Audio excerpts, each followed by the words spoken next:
تو اسی طرح وہ لوگ جو کتاب کی روح کو چھوڑ کر صرف چند ظاہری باتوں کے پیچھے پڑ کر دین میں منہ شگافیاں کرتے ہیں اور بے معنی بحثیں کرتے ہیں، ایسے ہی لوگ طرح طرح کے اختلافات اور تفریقوں کو جنم دیتے ہیں۔ اختلاف رائے یعنی ایک حکم کو سمجھنے میں دو آراء کا ہونا، یہ تو صحابہ کرام کے درمیان بھی موجود تھا، لیکن ان کے درمیان کوئی تفرقہ نہ تھا۔ یہ کب شروع ہوا؟ یہ اس وقت شروع ہوا جب مرکز عقیدت تبدیل ہوا، اور وہ کیا کہ قرآن اور سنت کو چھوڑ کر شخصیات اہم ہو گئیں۔ لوگ اللہ اور اس کے رسول صلی اللہ علیہ وسلم کو چھوڑ کر دوسروں کو بڑا ماننے لگے اور ان کی باتوں کو حرف آخر سمجھنے لگے، اور اس پر ایک دوسرے کے دشمن بن گئے، کیونکہ اللہ ہی کی ذات ایک ایسی ذات ہے کہ جس کو تھام لیا جائے، اور اس کی کتاب ایسی کتاب ہے جسے پکڑ لیا جائے، تو پھر اختلافات اپنی حدود میں رہتے ہیں۔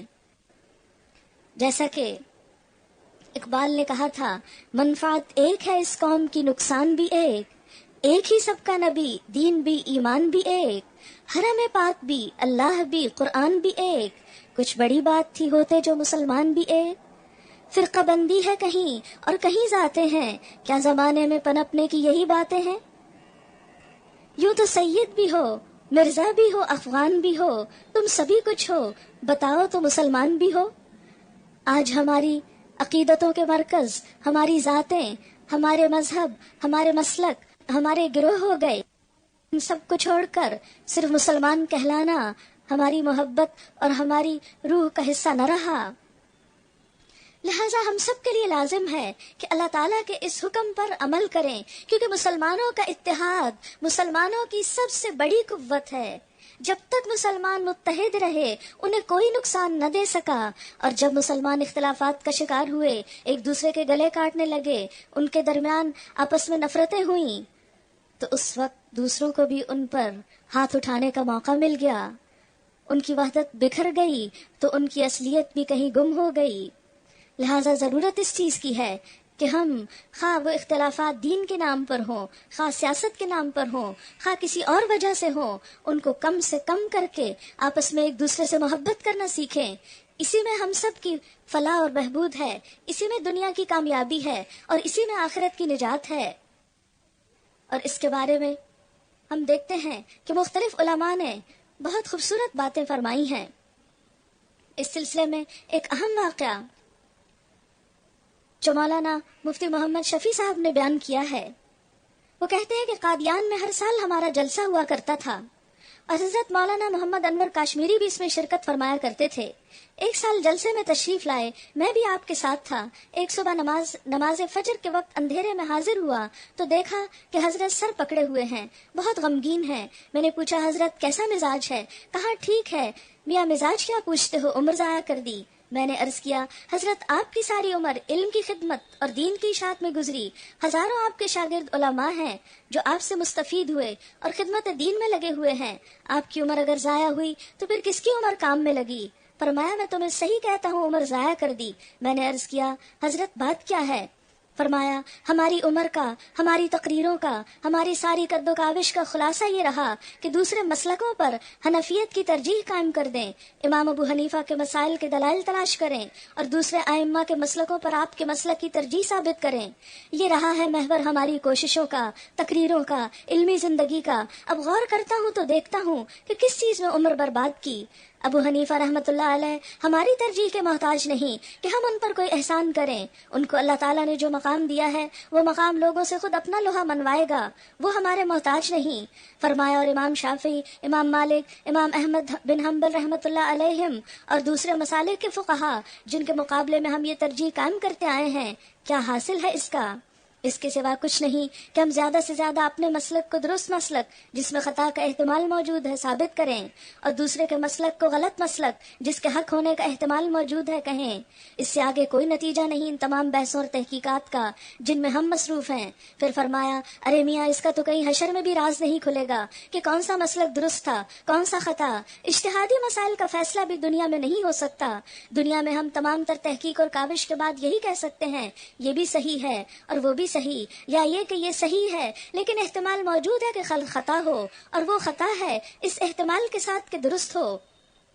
دنیا میں تو یہ ہے، قبر میں بھی منکر نکیر یہ نہیں پوچھیں گے کہ رفع یدین حق تھا یا رفع یدین چھوڑنا حق تھا، آمین اونچا کہنا درست تھی یا آہستہ کہنا۔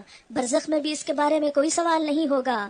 حضرت شاہ صاحب کے الفاظ یہ تھے، اللہ تعالیٰ امام شافعی کو رسوا کرے گا، نہ امام ابو حنیفہ کو، نہ مالک کو، نہ احمد بن حنبل کو، جن کو اللہ تعالیٰ نے اپنے دین کے علم کا انعام دیا، جن کے ساتھ اپنی مخلوق کے بہت بڑے بڑے حصے کو لگایا، جنہوں نے نور ہدایت چارسو پھیلایا، جن کی زندگیاں سنت کا نور پھیلانے میں گزری۔ اللہ تعالیٰ ان میں سے کسی کو رسوا نہ کرے گا کہ وہاں میدان حشر میں کھڑا کر کے یہ معلوم کرے کہ امام ابو حنیفہ نے صحیح کہا تھا یا شافعی نے غلط کہا۔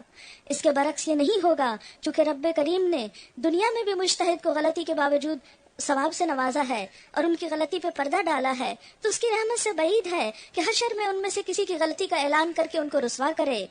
فرمایا جس چیز کو نہ دنیا میں کہیں نکھرنا ہے، نہ برزخ میں، نہ محشر میں، اسی کے پیچھے پڑھ کر ہم نے اپنی عمر ضائع کر دی، اپنی قوت صرف کر دی، اور جو صحیح اسلام کی دعوت تھی، جس پر سب کا اتفاق تھا، سبھی کے مابین جو متفق مسائل تھے، اور دین کی جو ضروریات سبھی کے نزدیک اہم تھیں، جن کی دعوت انبیاء کرام لے کر آئے تھے، جن کی دعوت کو عام کرنے کا ہمیں حکم دیا گیا تھا، وہ منکرات، برائیاں جن کو مٹانے کی کوشش ہم پر فرض کی گئی تھی، آج یہ دعوت تو دی نہیں جا رہی، یہ ضروریات دین تو لوگوں کی نگاہوں سے اوجھل ہو رہی ہیں، اپنے بھی اغیار بھی ان کے چہرے کو مس کر رہے ہیں، اور وہ منکرات جن کو مٹانے میں ہمیں لگے ہونا چاہیے تھا وہ پھیل رہی ہیں، گمراہی پھیل رہی ہے، الہاد آ رہا ہے، شرک و بدعت پرستی چل رہی ہے، حرام و حلال کا امتیاز اٹھ رہا ہے، لیکن ہم لگے ہوئے ہیں ان فروئی بحثوں میں۔ حضرت شاہ صاحب نے فرمایا، غمگین بیٹھا ہوں اور محسوس کر رہا ہوں کہ عمر ضائع کر دی۔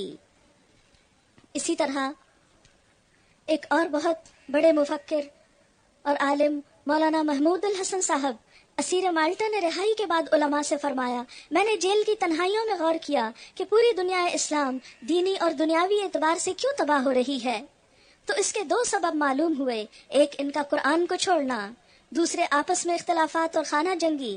اس لیے میں وہاں سے عزم لے کر آیا ہوں کہ قرآن کریم کی تعلیمات اور اس پر عمل کو عام کیا جائے اور مسلمانوں کے باہمی جنگ و جدل کو کسی قیمت پر برداشت نہ کیا جائے۔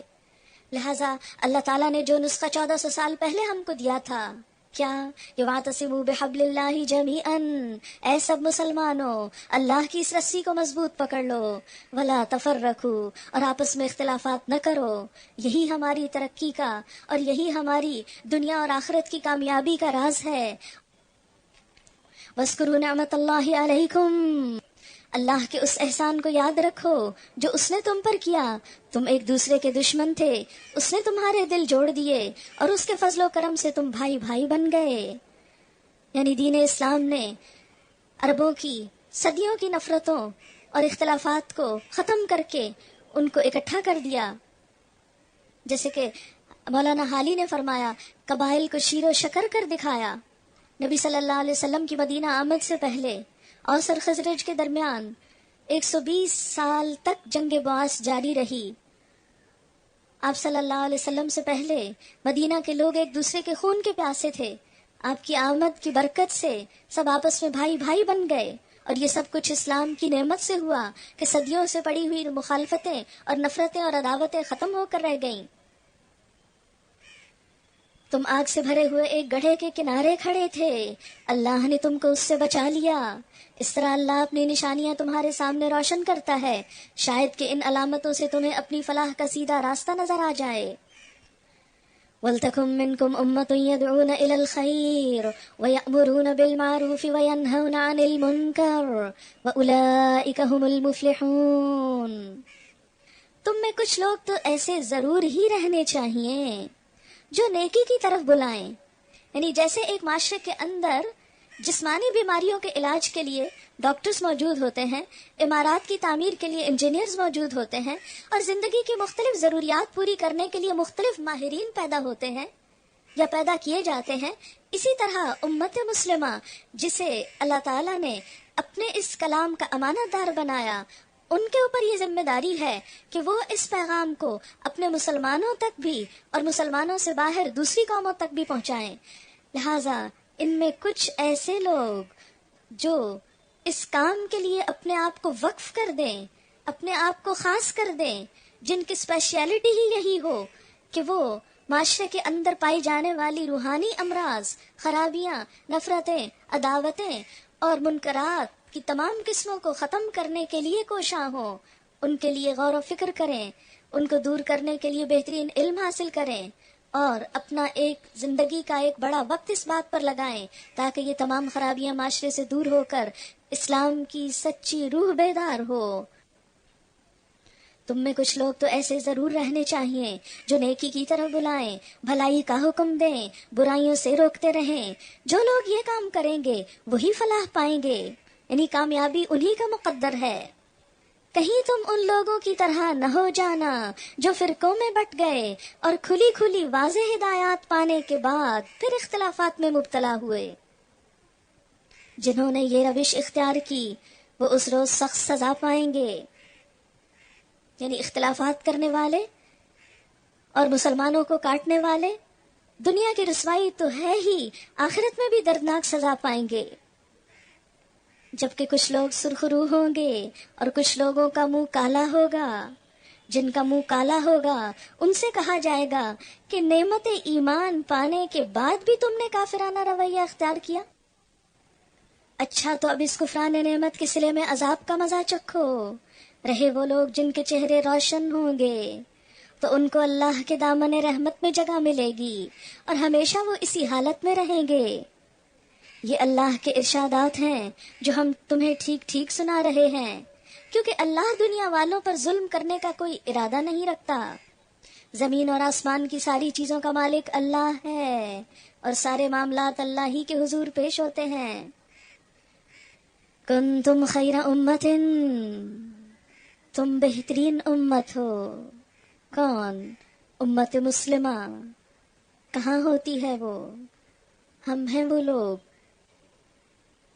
جسے انسانوں کی ہدایت اور اصلاح کے لیے میدان میں لایا گیا۔ کیوں بہترین بنایا گیا؟ کہ بہترین کتاب ملی، بہترین دین ملا، ورنہ انسان ہونے کے ناطے تو سب انسان برابر ہیں۔ اللہ کے ہاں عزت اسی کی ہے جو اللہ کی بات ماننے والا ہو، اور جو اللہ کی بات خود مانے اس کے لیے لازم ہے کہ وہ اچھی بات کو دوسروں تک بھی پہنچائے۔